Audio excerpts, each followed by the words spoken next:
TVT au cœur de l'information.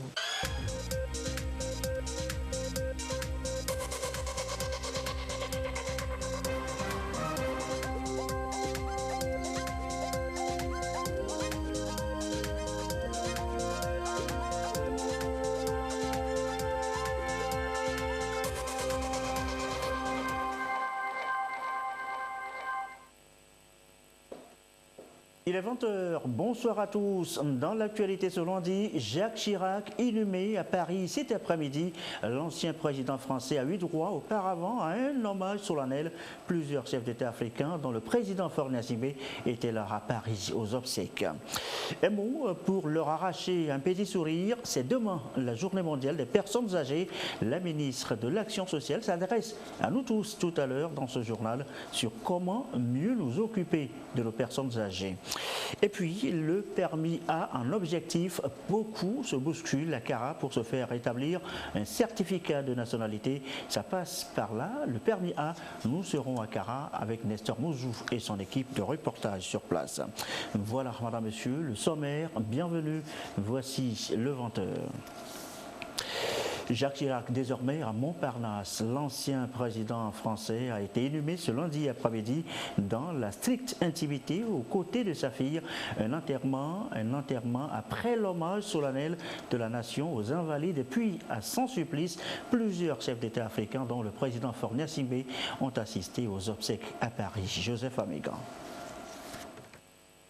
L'ancien président français Jacques Chirac a été conduit ce jour à sa dernière demeure après une série d'hommages dont le dernier a eu lieu ce lundi 30 septembre à l'église Saint-Sulpice de Paris.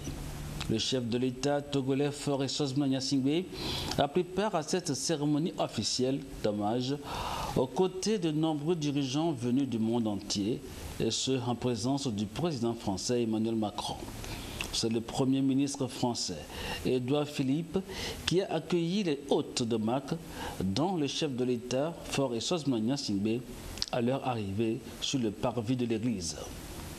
La présence du président de la République, Faure Gnassingbé, est une manière d'exprimer la fidélité à un homme et à l'histoire des relations entre le Togo et la France. L'arrivée du cercueil de l'illustre disparu a marqué le début d'un cérémonial caractérisé par sa sobriété, dans une atmosphère empreinte d'émotion et sous les ovations de la foule venue dire l'ultime au revoir à leur ancien président Jacques Chirac.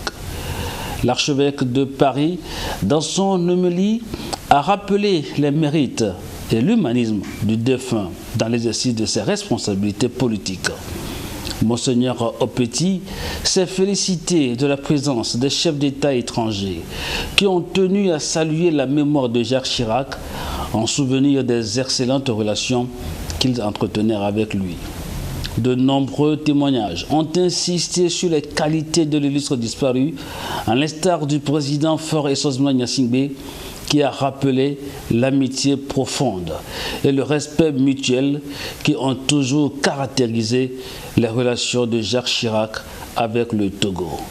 Des relations qui se sont renforcées et saluées une fois encore ici par le président français Emmanuel Macron, qui accueillait le chef de l'État togolais Faure Gnassingbé à son arrivée sur le perron de l'Élysée pour le déjeuner offert aux personnalités de marque venues saluer la mémoire de Jacques Chirac.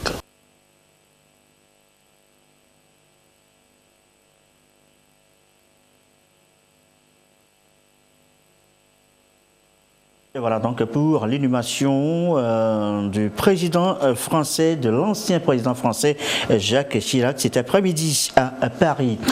Retour au Togo, l'élection des conseillers municipaux revisitée par la CENI. L'exercice a commencé ce matin à Palimé.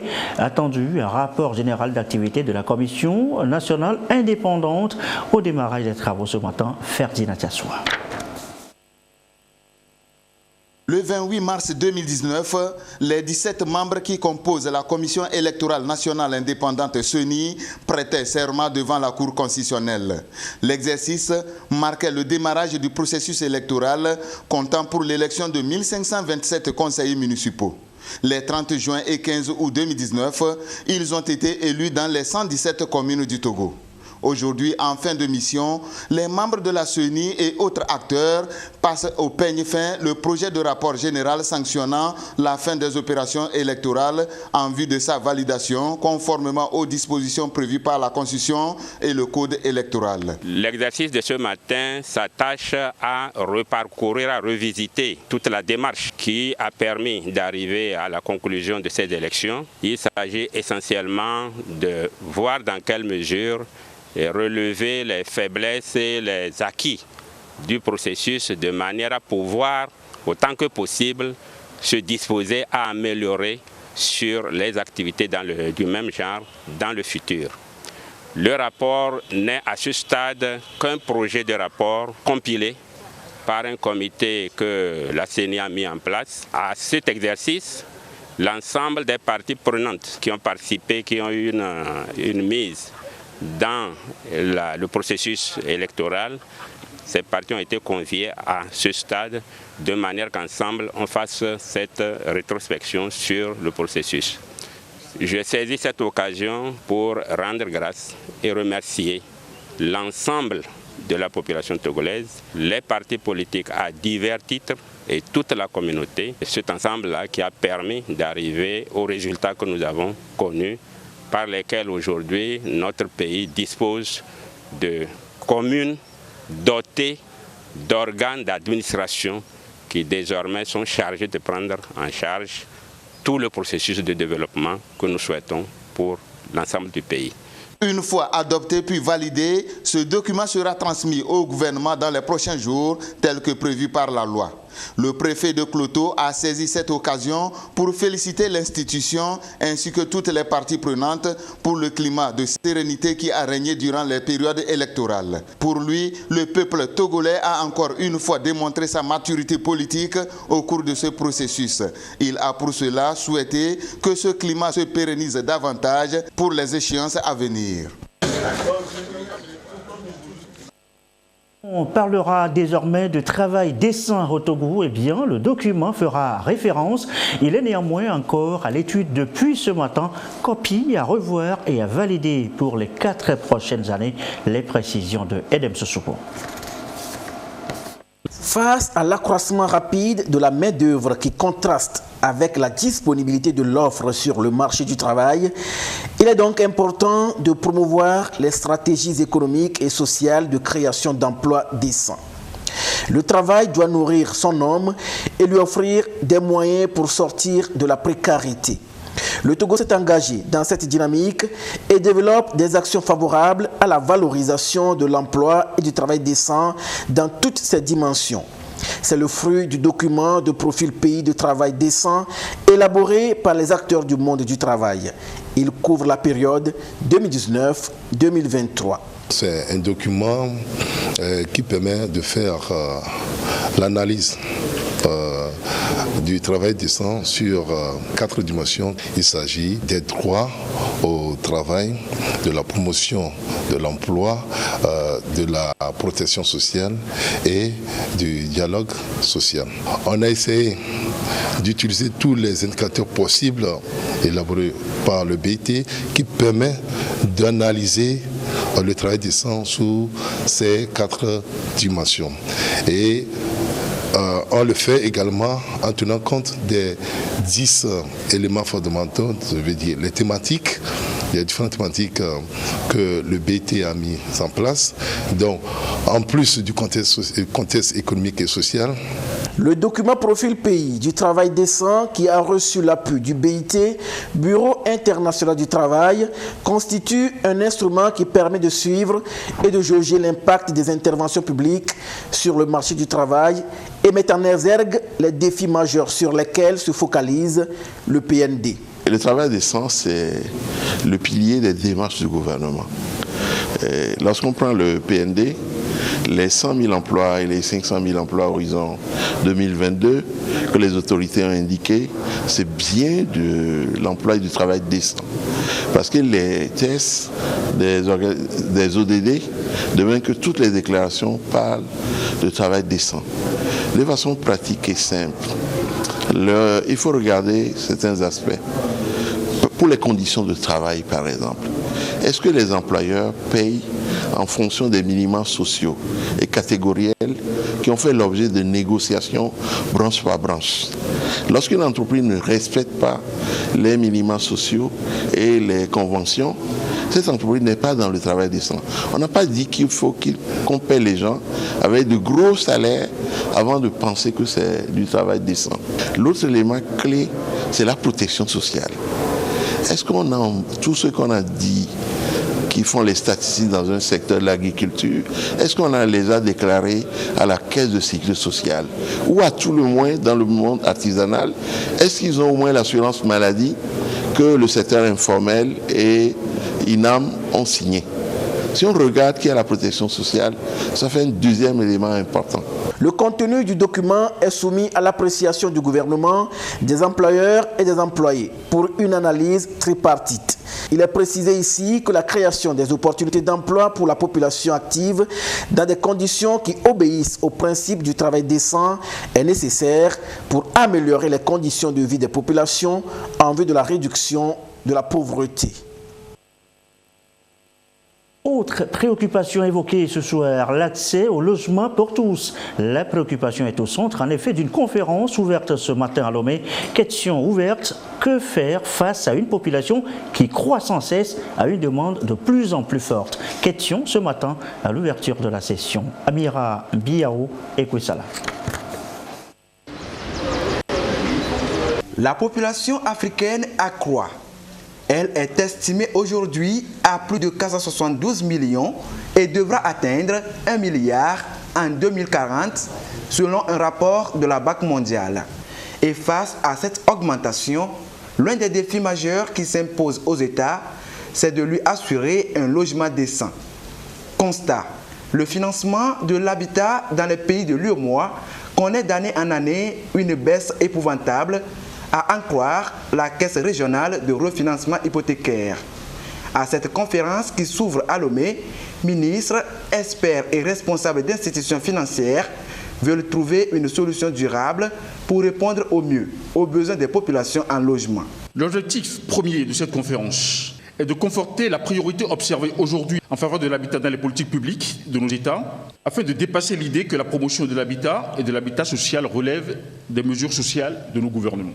Le financement de l'habitat est la raison d'être de la CRH-UEMOA, la Caisse régionale de refinancement hypothécaire de l'UEMOA, qui mobilise à cet effet des ressources longues en faveur de ses banques actionnaires. Nous avons décaissé plus de 200 milliards de francs CFA au profit de 35 banques commerciales dans les 8 pays de l'Union, à raison de 162 milliards de francs mobilisés sur le marché financier régional à travers 8 emprunts obligataires sur des durées de 10 ans et 15 ans. Et nous avons également mis 38 milliards de francs de ressources concessionnelles à la disposition de nos banques actionnaires pour la promotion de l'habitat abordable, c'est-à-dire des maisons de moins de 15 millions de francs CFA. Au Togo, le gouvernement a inscrit l'accès des populations au logement décent dans ses priorités. Des dispositions ont été prises pour traduire dans les faits cet engagement. Le gouvernement a, entre autres mesures, adopté la stratégie nationale de logement, validé la politique nationale de l'habitat et du développement urbain, initié l'étude de faisabilité pour la création d'une structure d'équipement de terrain urbain et entamé la restructuration et la réhabilitation du centre de construction de logements et adopté le code foncier domanial. Sur cette lancée, des initiatives d'habitat planifiées sont encouragées, parfois conduites par la puissance publique. On peut citer d'autres projets pilotes, la construction de logements de Mopopo dans le quartier à Didogomé, les initiatives de promoteurs privés, notamment la Cité des Anges à Lomé et le projet Well City dans la périphérie nord de Lomé et actuellement le projet Renaissance initié et mis en œuvre par la Caisse nationale de sécurité sociale du Togo. Plusieurs panels vont meubler les 2 jours de travaux. Ils devront permettre au pays de l'UEMOA de mettre en place une politique de promotion de l'habitat capable d'accroître l'économie. La rencontre est organisée avec le concours de la Banque mondiale. Ordonnateurs, agents comptables, qui sont-ils? Quel rôle précis pour chacun en ce qui le concerne? Et comment travailler ensemble pour une bonne gestion des finances publiques? Des questions, des réponses attendues sur 2 jours à Palimé où la tâche donc, de chacune des entités va être clarifiée. Les travaux ont commencé ce lundi. Lucassi. Sa présence ici. Le ministère de l'économie et des finances, résolument engagé dans la modernisation de la gestion des finances publiques. Les 2 acteurs d'exécution du budget public, notamment ordonnateurs et comptables, revisitent leurs rôles, fonctions et attributions, ainsi que les limites de leurs compétences. Objectif, créer un climat d'apaisement et de collaboration entre les 2 entités pour une meilleure gestion des finances des établissements publics. Souvent, il y a incompréhension du cadre juridique par les ordonnateurs et par les directeurs des établissements publics, qui sont des ordonnateurs principaux, ainsi que les agents comptables. Les 2, pendant ces 2 jours, vont apprendre le cadre juridique qui régit leurs responsabilités. Et l'objectif principal de la formation, c'est de créer une relation de confiance, de créer un climat de collaboration sincère et apaisé entre les 2 acteurs. Cela permettra une gestion financière et comptable harmonieuse au sein des établissements publics. Séparation de fonctions et d'attributions, oui, mais cela n'exclut pas la complémentarité d'actions pour la réussite de leurs missions respectives. L'ordonnateur, tout comme le comptable public, chacun doit rendre compte de sa gestion sous peine de tomber sous le coup de la loi. Cette formation financée par le projet PAMOSI de la BAD est organisée en 3 sessions de 40 personnes par groupe. C'est le quiz du jour. Que disent exactement les ODD 13 et 14? Mieux les connaître peut faire de vous de vrais acteurs de développement durable dans l'économie bleue. L'exercice d'appropriation est engagé depuis ce matin. Et comment? Les précisions, Antoinette Omar-Vavor. De plus en plus, les eaux côtières se détériorent continuellement. La cause, la pollution et l'acidification des océans et des mers, ce qui affecte les pays et perturbe les économies nationales. Un impact négatif sur l'écosystème, la biodiversité et sur la pêche artisanale. Les ODD 13 et 14 qui appellent à prendre des mesures urgentes contre les changements climatiques afin de conserver et d'exploiter de manière durable les océans et les mers sont une invite aux acteurs pour un développement durable de l'économie bleue. Pour ce qui concerne le Togo, l'impact de la dégradation des écosystèmes marins est très négatif et très élevé. On estime par exemple à plus de 310 millions de dollars les pertes annuelles du Togo en matière de dégradation des zones côtières, et ce qui inclut bien sûr les inondations, l'augmentation des températures, les catastrophes ainsi que l'érosion côtière.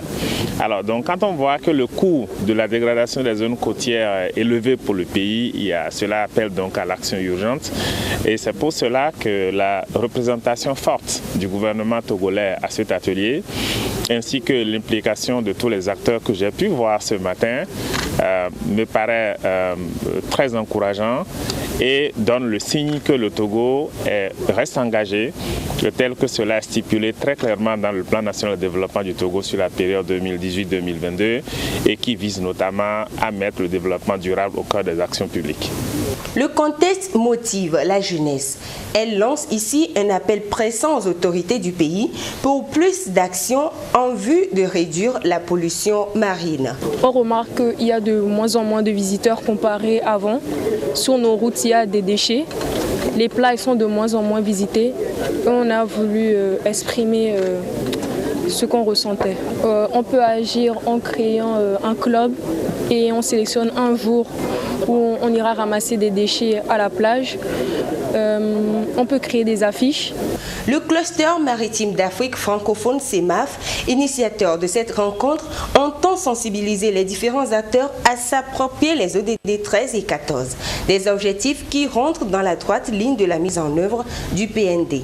Le programme national de développement 2018-2022 du Togo, élaboré pour le développement de notre pays, est en phase avec ses objectifs de développement durable. Il ne s'agit pas seulement d'optimiser et de pérenniser l'action en mer au niveau institutionnel, comme c'est déjà le cas, à travers les différentes structures qui portent notre ambition maritime, mais également de rendre l'action de l'État en mer efficace et durable. C'est dans cette perspective que le gouvernement a inscrit, en s'appuyant sur sa capacité de déserte d'un espace économique de plus de 300 millions d'habitants, dans l'axe 1 du PND, la création d'un hub logistique multimodal au port autonome de Lomé. Cette vision apparaît aujourd'hui comme un cadre de référence et de convergence des différentes politiques visant le développement durable, en l'occurrence l'atteinte des objectifs 13 et 14 qui constitueront la toile de fond de vos échanges. C'est pourquoi je voudrais saluer cette initiative du cluster maritime d'Afrique francophone dont nous apprécions la démarche, la vision. La participation du chef de l'État au sommet sur le climat à New York témoigne une fois encore l'engagement du Togo à réduire la pollution marine, à promouvoir la pêche artisanale pour la préservation de l'écosystème maritime. Je vous le disais tout à l'heure en titre, ce sont nos pépés, ce sont nos mémés, nous les aimons bien. Demain, c'est leur journée, la journée mondiale des personnes âgées. Que faire donc pour améliorer leurs conditions de vie? La ministre de l'Action sociale s'adresse à nous tous. Nous l'écoutons dans ce reportage de Ramdan Bassina.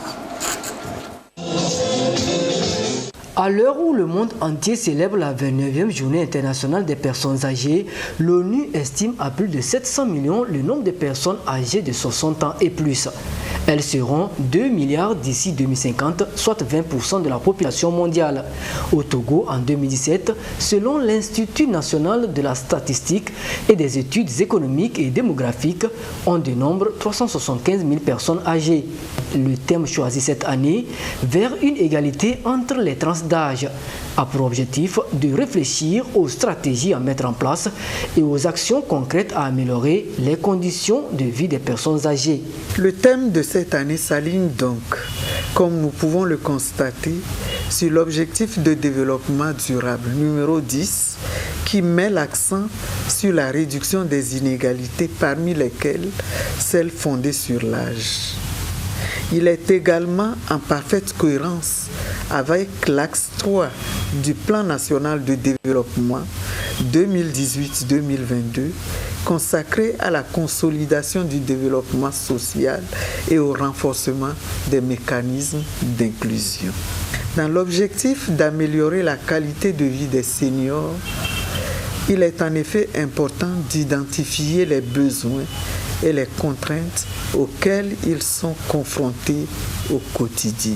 Il demeure très capital de tirer pleinement profit du potentiel dont regorge cette frange de la population. Au Togo, le gouvernement multiplie les actions dans le sens de l'amélioration des conditions de vie des personnes âgées. Le gouvernement a mené plusieurs actions et pris d'importantes mesures sur les plans politiques, institutionnels, stratégiques, juridiques et opérationnels. Dans la même dynamique, un avant-projet de loi portant protection des personnes âgées est en étude. Son adoption permettra de renforcer les mesures de protection et de promotion des droits des personnes âgées dans notre pays. Je voudrais ici exhorter toute la communauté nationale à promouvoir davantage une image positive du vieillissement, une solidarité agissante à l'endroit des personnes âgées et à lutter contre toute forme de discrimination et de marginalisation dirigée contre elles. Cette 29e journée internationale des personnes âgées sera célébrée partout au Togo avec pour apothéose le 17 octobre. Elle sera précédée d'un forum national sur la valorisation du potentiel des personnes âgées au Togo, selon la ministre de l'Action sociale. Et les voici ici, la plupart encore pleines de jeunesse, d'énergie. Elles étaient plus d'une centaine à marcher samedi, vous allez le voir, dans les rues de Lomé pour réclamer, entre guillemets, une égalité entre les âges. Comprenez, elles veulent vieillir heureuses. Reportage Amira Biaou, Yasmine Kodia.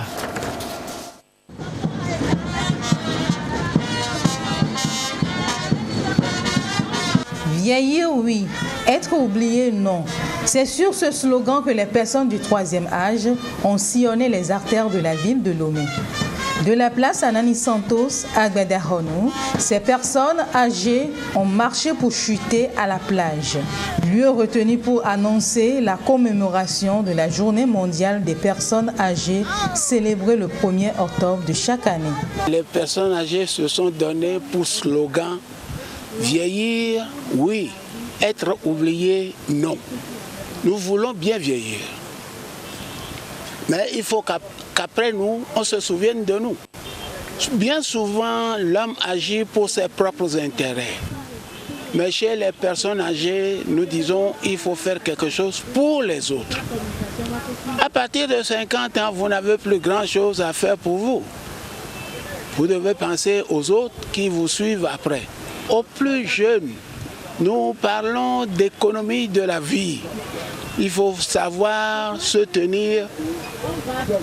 Manger, c'est bien. Savoir quoi manger, c'est mieux. Et dormir, c'est bon aussi. Savoir le faire suffisamment. Tenir compte non seulement des besoins du corps, mais de ceux de l'esprit et de l'âme. Une initiative de l'association Nos années de vie à nos vies et ses partenaires qui se sont engagés à accompagner le Conseil national consultatif des personnes âgées en vue de les soutenir dans la lutte pour une égalité et une vieillesse épanouie. Plusieurs mesures ont été prises. Donc nous avons des actions que nous qualifions d'actions stratégiques. Qui sont les documents, la CRT que le gouvernement a mis en place. C'est pour accompagner les personnes âgées qui sont déjà à la retraite. Et il y a la CNSS. Nous avons aujourd'hui l'INAM. Les personnes âgées, c'est des personnes qui sont enclins à des maladies telles que le diabète, telles que l'hypertension, telles que le glaucome, plusieurs maladies. Et ces maladies coûtent très cher pour le traitement. L'INAM, dans la prise en charge de ces maladies, vient soulager un temps soit peu ces personnes âgées qui ont travaillé pour longtemps, qui se retrouvent aujourd'hui à la retraite ou un peu fatiguées et qui n'ont pas assez de moyens. Il y a une augmentation du nombre de personnes âgées dans le monde. Au Togo, nous nous sommes dit que nous allons anticiper sur cette croissance-là en aidant les autorités à prendre des dispositifs, à prendre des politiques nationales pour créer un cadre favorable au vieillissement. Association Nos années de vie assiste la CNPCPA depuis 2004. Pour valoriser les potentiels des personnes âgées, plusieurs rencontres sont prévues à Kara, Sokodé, à Takwame et à Lomé du 26 au 30 octobre prochain. Dans le reste de l'actualité, ce projet en faveur des personnes handicapées dans le Tône. Il a été lancé à Dapan et vise l'enracinement des valeurs civiques et républicaines au sein des populations. De quoi s'agit-il exactement? Eh bien, voici les précisions de Tchazim Nabaga. Lutter contre l'incivisme social et les violences sur les stades dans la commune de Tône 1, c'est le combat que l'association des personnes handicapées motivées de Tône, AFMOTO, veut mener dans les 3 prochains mois. Ceci à travers la mise en œuvre de son projet Promotion de la vie sociale et citoyenneté inclusive sensible aux personnes handicapées dans la commune de Tône 1. Vu chaque fois qu'il y a match, on doit s'attendre à des violences. Donc automatiquement, les personnes handicapées sont exclues. Ceux qui vont s'hasarder se retrouveront devant les faits accomplis. Donc pour nous, il fallait qu'on puisse sensibiliser dans nos quartiers que nous avions ciblés. Alors il faut qu'ils soient aussi au courant de ce droit pour tous, qui est le droit à l'inclusion, le droit de participer à la vie sociale pour les personnes handicapées. Pour y arriver, l'AFMOTO veut se faire accompagner par les chefs et les comités de développement des 8 quartiers que compte la commune de Thône 1, les responsables des services et des syndicats ainsi que des personnes ressources. Ils suivent ici une formation dans ce sens sur le civisme et la citoyenneté inclusive afin de faire d'eux des activistes de la paix et de la cause des personnes handicapées. Aux personnes handicapées, je voudrais vous dire que nous les oublions souvent. Et vous voyez, la plus grande partie des enfants en situation de handicap, on ne les amène pas à l'école. Il faut qu'on mette tout ça en considération, qu'on puisse développer tout le milieu. Ils sont là, ils vivent. On ne peut pas les écarter, on ne peut pas les exclure. Donc c'est cette situation-là que je vois que dans tout ceci-là, il faut qu'on améliore ça. Cette formation sera renforcée par une émission radiophonique, des panneaux de sensibilisation et un gala de football couplé d'une caravane. Cette initiative rentre dans le contexte du programme Appel à projet citoyen 2019 du ministère de la Communication, des Sports et de l'Éducation à la citoyenneté et au civisme.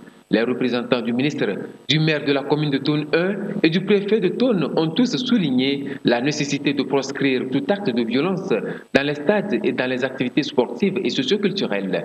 Ils ont exhorté les jeunes à la paix et à la coexistence pacifique.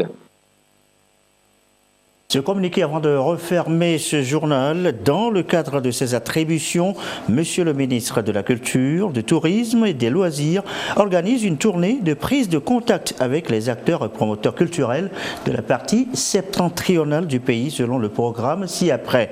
Sokodé, jeudi 3 octobre 2019 de 14h30 à 16h30 dans la salle du conseil de préfecture.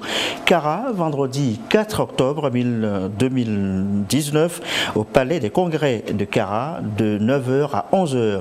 Puis d'Apaon, samedi 5 octobre 2019 dans la salle de conférence de la préfecture de Thône de 9h à 11h.